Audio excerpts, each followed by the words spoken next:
प्रौढ प्रताप पुरंदर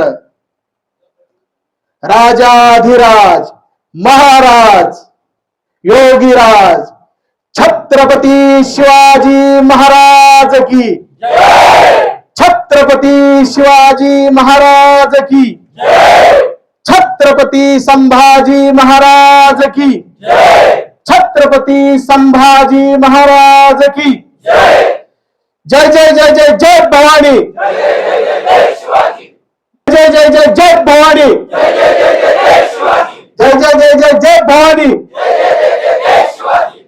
खानाचे बोट तोडणारे आणि त्याला पळवून लावणारे, अफजल खानाचा कोथळा बाहेर काढणारे, इंग्रजांशी दोन हात करणारे, माय माऊलीची इज्जत करणारे ते कोण होते? तर ते दुसरे तिसरे कोण नव्हते, या महाराष्ट्राचे भूमिपुत्र होते आणि त्यांचं नाव प्रत्येकाच्या हृदयात कोरलेलं आहे. ते नाव काय आहे? तर ते नाव आहे छत्रपती शिवाजी महाराज.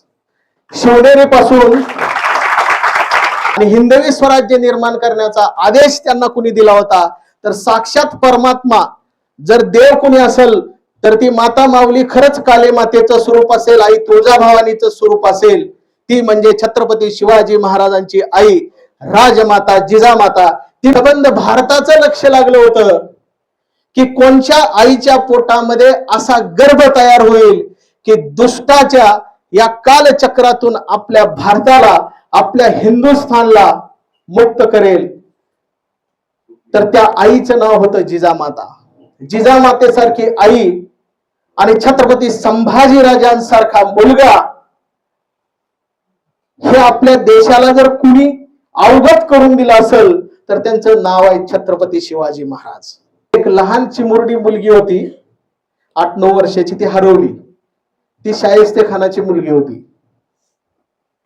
तर शाहिस्ते खानाची बायको शाहिस्ते खानाला पळताना म्हणते, लपताना म्हणते की आपली मुलगी आता शिवाजी महाराजांनी पळवली असेल, घेतली असेल.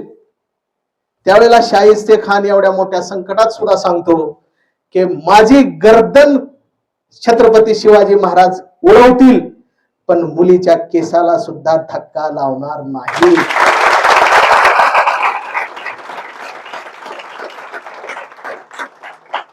शत्रूला सुद्धा भय वाटावं, शत्रूला सुद्धा आदर वाटावा. पाण्यामध्ये शिवाजी महाराज अडकले होते.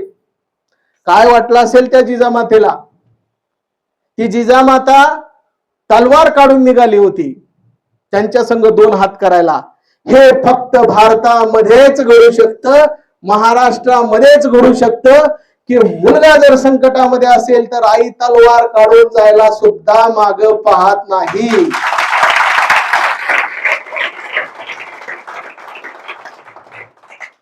हा एक फॉर्म्युला आहे की शक्तीपेक्षा युक्ती महान, गनिमी कावा. छत्रपती शिवाजी महाराजांचं जे तंत्रज्ञान होतं, आज सुद्धा ते तंत्रज्ञानाचा अभ्यास करायला नासाचे लोक येतात.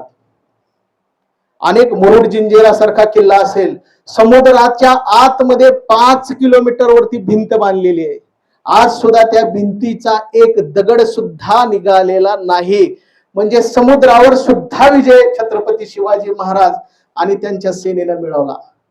तुम्ही दररोज सकाळी महादेवाला जाता आणि त्या पायरीवर पाय ठेवता आणि मग पुढे जाता.